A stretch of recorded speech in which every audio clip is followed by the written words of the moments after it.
አዲስ ቅኝት ቴሌቪዥን የኢትዮ ካናዳውያን መስኮት ትላንትን በትዝታ ለማየት ዛሬም ባስተውሎት ለመመልከት ነገን አሻግሮ ለመተለም በበሳል ጋዜጠኞች ብቃት ባላቸው የፕሮዳክሽን ባለሙያዎች ትንታግ በሆኑ በጎ ፈቃደኞች እየተደገፈ የኢትዮጵያውያንን ባህል ከሌላው ካናዳዊ ባህል ጋር ያስተሳስራል። በምንኖርበት ምድረ ካናዳ ገጽታችንን በካርታ ላይ ያሰፍራል። አዲስ ቅኝት ቴሌቪዥን የእናንተው ማህበረሰባዊ ድልድይ ሆኖ ትላንትን ከዛሬ ዛሬን ከነገ ጋር ያስተሳስራል። የብዝሃነት መስኮት በሆነው የኦምኒ ቻናል በየቤታችሁ ይመጣል። አዲስ ቅኝት የኢትዮ ካናዳውያን መስኮት። በጨፍጋጋው ዓለም ሰርክ ፍዳ በልቶ በሚታደርበት ያን ቀን እሱና እሷ ተቀባብለውታል። የሌላውን ደስታ ኩለው ድረውታል። እሷም አልሰሰተች። በተቀጣጠለው በሌላው ሰው ደስታ አብራ ትሞቃለች ደግነቷን ማግዳ። እሱም ደግነቷን ሳቋን ያጅባታል። ነፃነቱን አዝሎ በደማቅ ፈገግታ እልፍ ይከተላታል። ደግነት ምንድን ነው? ደግነት ውበት ነው። ወራጅ የራስ ውሃ ምንጭ በጠፋበት ከማይሰጡት እኔ ከማይከፍሉት ጊዜ የሚታደንበት ደግነት ጌታ ነው።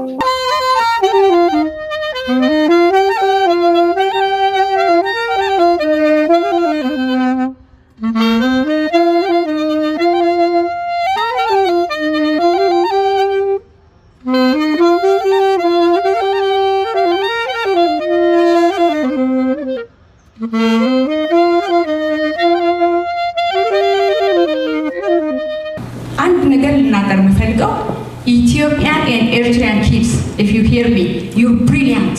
Believe in yourself. You are brilliant. I mean it. ዝም ብዬ አይደለም። ጎበዝ ልጆች አሉ በእውነት። ይህ በኦምኒ ቻናል ላይ በሳምንት 3 ቀን የሚተላለፈው የአዲስ ቅኝት የቴሌቪዥን ፕሮግራማችን ነው። ይህንን ፕሮግራም እየተከታተላችሁ ሀሳብ አስተያየቶቻችሁን እንድትሰጡን ጋብዛችኋለሁ። እንዲሁም ደግሞ ይህ ፕሮግራም ቀጣይነት እንዲኖረው በወር $10 እንድትደግፉ በአክብሮት ጠይቃችኋለሁ።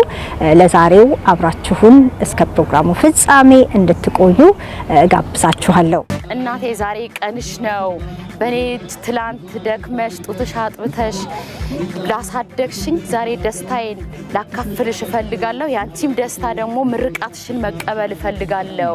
ባንቺ ምርቃት ብዙ ነገሮች ማግኘት ፈልግ። ለኔ ብዙ ነገር አድርገሻል እናቴ።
የእናቶች ቀን በግንቦት ወር በሁለተኛው እሁድ በመላው ዩናይትድ ስቴትስ እና ካናዳ የሚከበረው በአና ጃርቪስ ጥረት በይፋ በ1914 ዓ.ም የተቋቋመ ነው።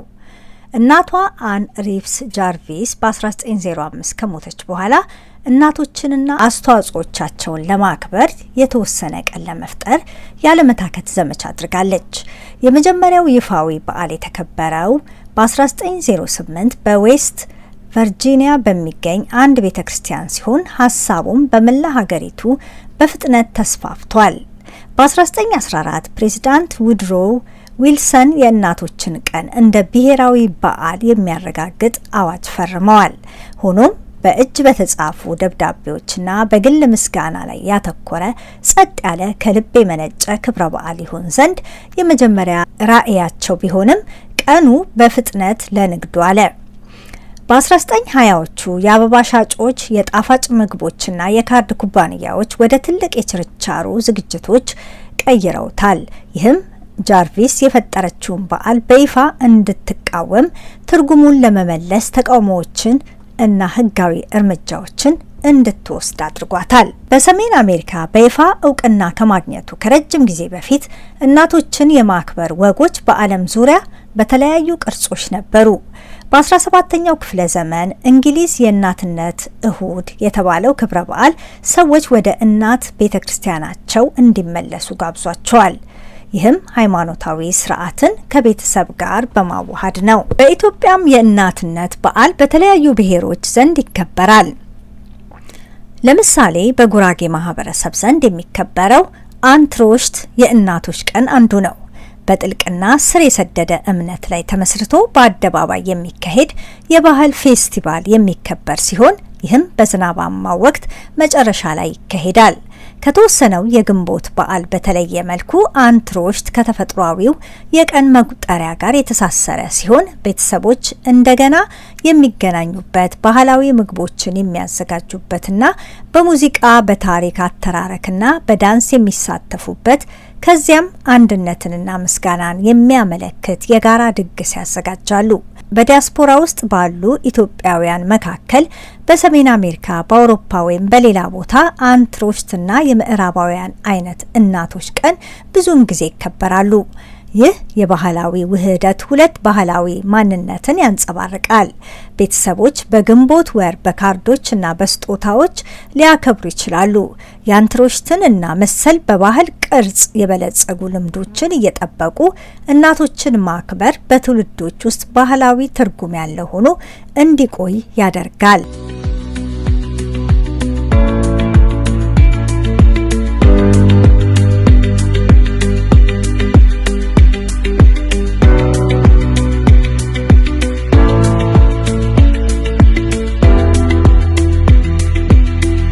መልካም የእናቶች ቀን እንዲሆንላችሁ እየተመኘን የዛሬው ዝግጅታችንም ሙሉ ትኩረቱ እዚህ ላይ ይሆናል።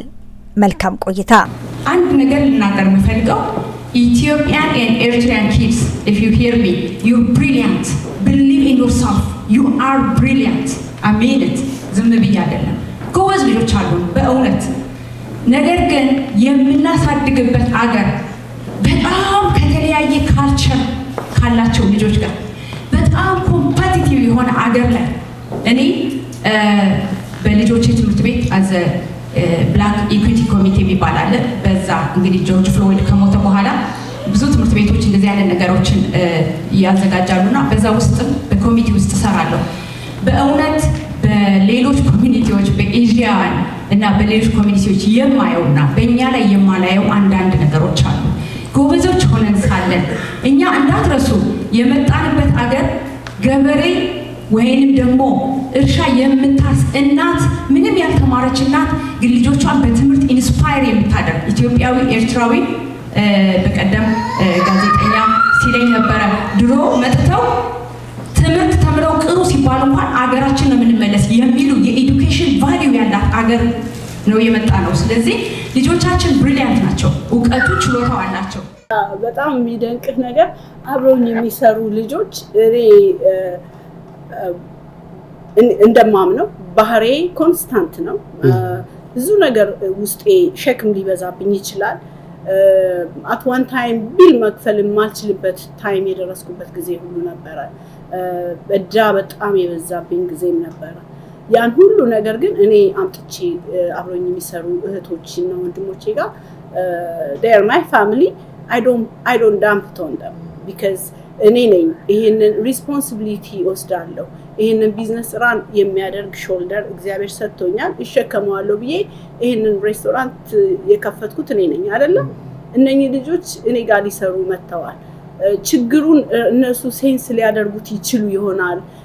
ሊረዱም ከፈለጉ I am willing to accept የነሱ እርዳታ። ከዛ በተረፈ ግን እኔ እነሱን የሚያጨናንቅ ነገር በፍጹም ከፊቴ ላይ ፈገግታ እና እንደው ሁሉ ጊዜ we see you smile, we see you talking to the customer nicely ምናምን we don't even know that you going through a problem ይላሉ which is እኔ ችግሬን አምጥቼ እነሱ ላይ መስጠት አልፈልግም።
እየተከታተላችሁ ያላችሁት የአዲስ ቅኝትን የቴሌቪዥን ፕሮግራማችንን ነው። ይህ የቴሌቪዥን ፕሮግራማችን በሳምንት 3 ቀን በኦምኒ ቻናል ላይ ይተላለፋል። ቅዳሜ 1 PM ላይ እንዲሁም ሰኞ ጠዋት 9 ላይ እንዲሁም ደግሞ ሐሙስ 2:30 ላይ ይተላለፋል። ይህንን ፕሮግራማችንን እንድትደግፉ ስጠይቃችሁ በአክብሮት ነው። $10 ብቻ በወር ከደገፋችሁን በጣም እናመሰግናለን። እስከ ፕሮግራሙ ፍጻሜ አብራችሁን ዘለቁ። አዲስ ቅኝት ቴሌቪዥን የኢትዮ ካናዳውያን መስኮት ትላንትን በትዝታ ለማየት ዛሬም ባስተውሎት ለመመልከት ነገን አሻግሮ ለመተለም በበሳል ጋዜጠኞች ብቃት ባላቸው የፕሮዳክሽን ባለሙያዎች ትንታግ በሆኑ በጎ ፈቃደኞች እየተደገፈ የኢትዮጵያውያንን ባህል ከሌላው ካናዳዊ ባህል ጋር ያስተሳስራል። በምንኖርበት ምድረ ካናዳ ገጽታችንን በካርታ ላይ ያሰፍራል። አዲስ ቅኝት ቴሌቪዥን የእናንተው ማህበረሰባዊ ድልድይ ሆኖ ትላንትን ከዛሬ ዛሬን ከነገ ጋር ያስተሳስራል።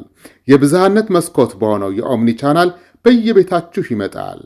አዲስ ቅኝት የኢትዮ ካናዳውያን መስኮት። እንዴት ስኬታማ እንሆን? እኔ በድጋሚ ሁሌ አሁንም ድጋሚ ማነሳው የተሳካላቸው ልጆቻቸውን አሳድገው ለቁም ነገር ያበቁ እነዚህ ሰዎች መጥተው እንዴት አለፉት? የህይወት ልምዳቸውን ቢያካፍሉን። ባለሙያዎች አሉ። በዚህ ሴክተርስ እንዴት እናድርግ? እንዴት ነው ኔክስት ጀነሬሽንስ እንዴት ነው ማን ነው ይሄንን ሀገርስ የሚረከበው? ልጆቻችን ማን ነው የሚረከበው? ኔክስት ጀነሬሽን መቀጠል አለበት። እንዲቀጥል ነገ እነዚህ 16 ዓመት ልጆች አሉ። እንደገና 5 ዓመት አለ። ያሳስበኛል። እንደ ወላጅ ያሳስበኛል። እንደ ወላጅ የኔም ልጅ አንቺ ልጅ ያሳስበናል። የሁላችንም ልጆች ያሳስበናል። እና አሁን በአንድነት የምንነሳበትና ዝምታውን መስበር ያለብን ነው። አንዳንድ ሰዎች እንደው ከዚህ በፊት ሚዲያ ላይ እንደዚህ አይነት ስል ምን አገባት ለምን ታወራለች ምን ቸገራት የሚሉ ሰዎች አሉ። እኔ የሚያገባኝ እንደ ኢትዮጵያዊ እንደ እናት ያገባኛል። ከስራዬ ውጪ ብዙ ጊዜ የማተኩረው በማህበረሰብ ውስጥ የሚመጡ ተማሪዎችን ማማከር፣ ሱፐርቫይዝ ማድረግ፣ የሚሰሩትን ስራ ከመጀመራቸው በፊት ስልጠና በመስጠትና የመሳሰሉትን በመስራት ነው። እንደምታውቁት በአሁኑ ጊዜ በዓለም ላይ በትምህርትም ሆነ በስራ ዓለም ብዙ ውድድር የበዛበት ጊዜ ነው።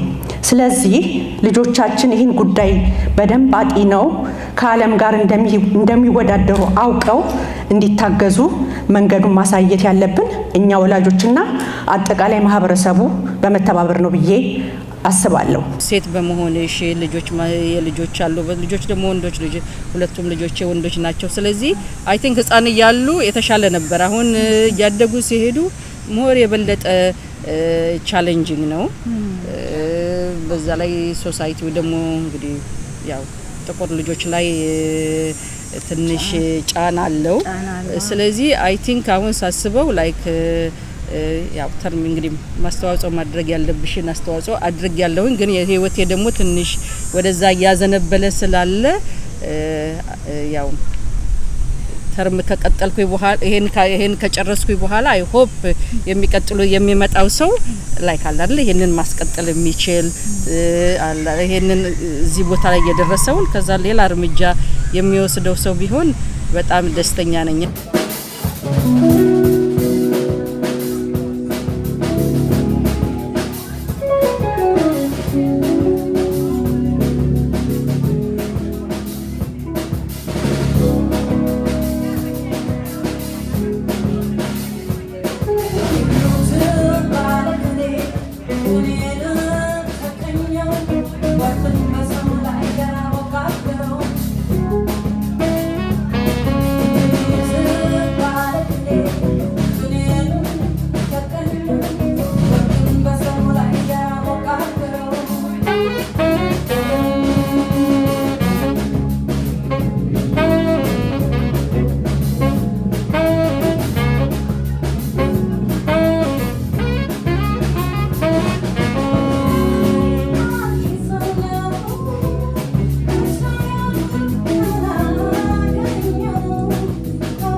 እናቶቻችን እንዲረጋጉ ኢትዮጵያ መረጋጋት አለባት።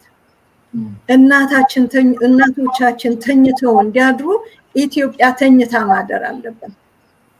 እናቶቻችን ሰላም፣ ደስታ፣ ጸጋ እንዲያገኙ ኢትዮጵያ ሰላም መሆን አለባት እና እናቶቻችን ግን ጥል አድርገን አይላንድ ደሴት መፍጠር አንችልም። የዛች ሀገር ፕሮዳክት ናቸው።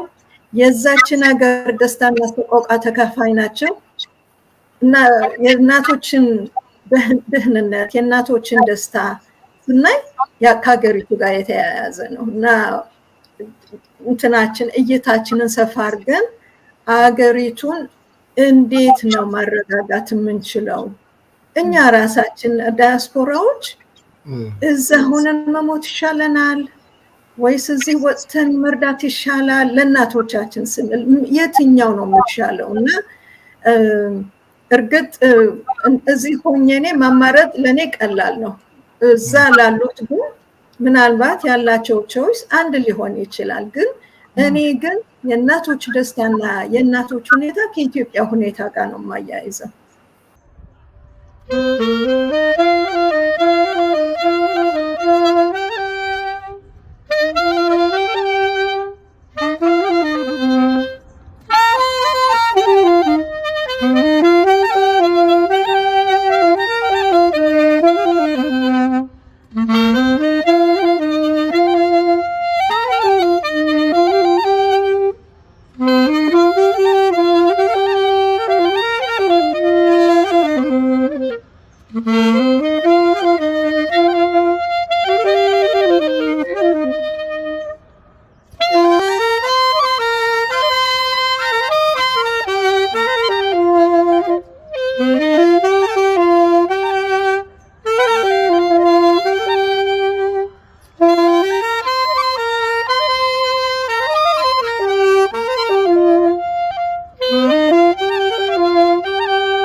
ለዕለቱ ያልነው የስካሁኑ ነበረ። አብራችሁ ስለነበራችሁ ከልብ እናመሰግናለን። ይህንን ፕሮግራማችንን አይታችሁ ሀሳብ አስተያየት ካላችሁ በአድራሻዎቻችን ላኩልን፣ በአክብሮት እናስተናግዳለን። የአዲስ ቅኝትን ቀሪ ፕሮግራሞች ለመከታተል ደግሞ የዩቲዩብ ቻናላችንን ሰብስክራይብ ካላረጋችሁ ሰብስክራይብ አድርጉ። እንዲሁም ደግሞ ወዳጅ ዘመዶቻችሁን ጋብዙ። ለዛሬው እናመሰግናለን። አዲስ ቅኝት ቴሌቪዥን የኢትዮ ካናዳውያን መስኮት ትላንትን በትዝታ ለማየት ዛሬም ባስተውሎት ለመመልከት ነገን አሻግሮ ለመተለም በበሳል ጋዜጠኞች ብቃት ባላቸው የፕሮዳክሽን ባለሙያዎች ትንታግ በሆኑ በጎ ፈቃደኞች እየተደገፈ የኢትዮጵያውያንን ባህል ከሌላው ካናዳዊ ባህል ጋር ያስተሳስራል። በምንኖርበት ምድረ ካናዳ ገጽታችንን በካርታ ላይ ያሰፍራል። አዲስ ቅኝት ቴሌቪዥን የእናንተው ማህበረሰባዊ ድልድይ ሆኖ ትላንትን ከዛሬ ዛሬን ከነገ ጋር ያስተሳስራል። የብዝሃነት መስኮት በሆነው የኦምኒ ቻናል በየቤታችሁ ይመጣል። አዲስ ቅኝት የኢትዮ ካናዳውያን መስኮት